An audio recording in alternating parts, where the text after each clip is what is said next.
Olá, pessoas!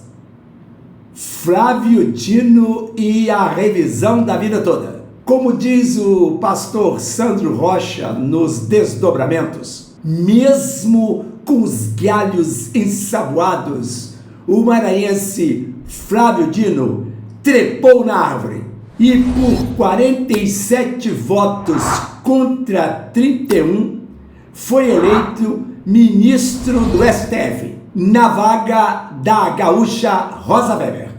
Diante da ascensão do autoproclamado comunista, a pergunta que fica é a seguinte: pode o novo ministro votar nos embargos de declaração da revisão da vida toda, dado que a ministra Rosa Weber antecipou o seu voto no julgamento antes de se aposentar? O tema 1102, que trata da matéria, teve o seu mérito decidido pelo STF em dezembro de 2022, em favor dos aposentados e pensionistas do INSS, reconhecendo o direito de recálculo dos benefícios, considerando a média de todos os salários de contribuição, mesmo os anteriores ao Plano Real, o que era vedado pela regra de transição do artigo 3º da Lei 9876 de 1999. Após o INSS discordar da decisão por considerá-la omissa e carente de modulação temporal dos seus efeitos, a AGU entrou com o recurso de embargos de declaração, visando a diminuir o montante a ser pago aos aposentados e pensionistas do INSS. No julgamento deste recurso, o ministro Cristiano Zanin encampou a tese avalizada por mais dois colegas de que o recurso do INSS deveria retornar ao STJ, porque lá não se obedeceu à regra da reserva de plenário, constante do artigo 97 da Constituição Federal. Por esta regra, a declaração de inconstitucionalidade de uma lei só pode ser decidida pelos votos da maioria absoluta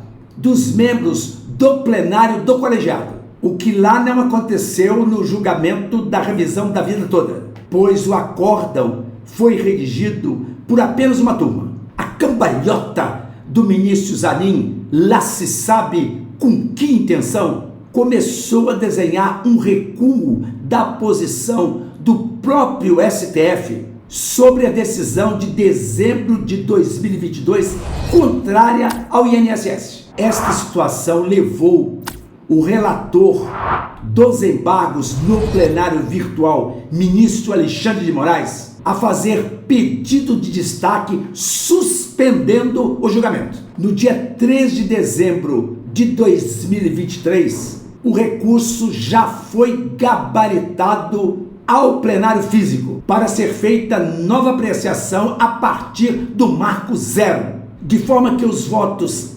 anteriormente registrados são anulados, fazendo necessária nova argumentação dos julgadores. A resposta à pergunta sobre a participação do novo ministro no julgamento dos embargos é negativa. Por regimento, o voto de ministro que não integra mais a corte é aproveitado. Mais precisamente, no caso de Rosa Weber, prevalece o parecer de que a modulação dos efeitos da revisão da vida toda deve partir de 17 de dezembro de 2019, quando o STJ confirmou o direito dos aposentados e pensionistas à correção dos benefícios pela regra definitiva da Lei 8.213 de 1991, evidentemente, se mais vantajosa, e não pela data de 1º de dezembro de 2022, como apontou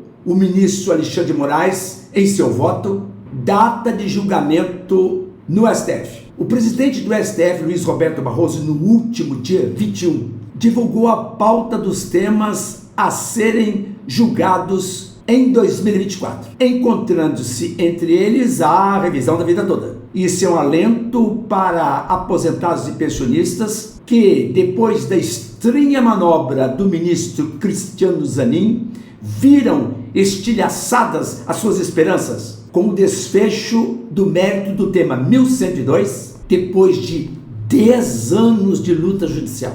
O pedido de destaque foi a saída do ministro Alexandre de Moraes para o retrocesso social que poderia advir com o retorno do processo ao STJ para refazimento da análise, mergulhando o assunto em fastidiosas discussões com mais demora na formação da coisa julgada. No resumo, o novo ministro Flávio Dino não votará nos embargos de declaração da revisão da vida toda, dado o adiantamento do voto da ministra Rosa Weber diante de sua aposentadoria. Aplica-se à situação o artigo 134, parágrafo 1º do Regimento Interno do STF, ou seja, no reinício do julgamento do tema 1102, deve ser adotado o mesmo procedimento dos pedidos de vista, segundo o qual o voto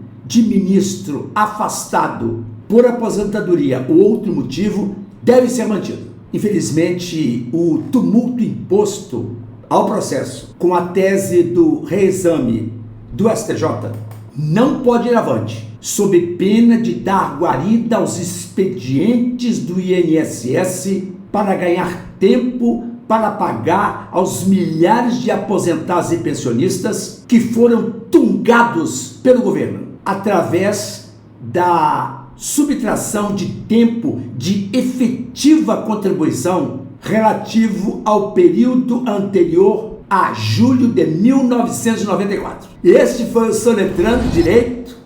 Vamos se inscrever no canal, é grátis e você ajuda a mantê-lo ativo na internet. Dê o seu like, comente e compartilhe o vídeo nas redes sociais. Obrigado pela audiência. Tchau!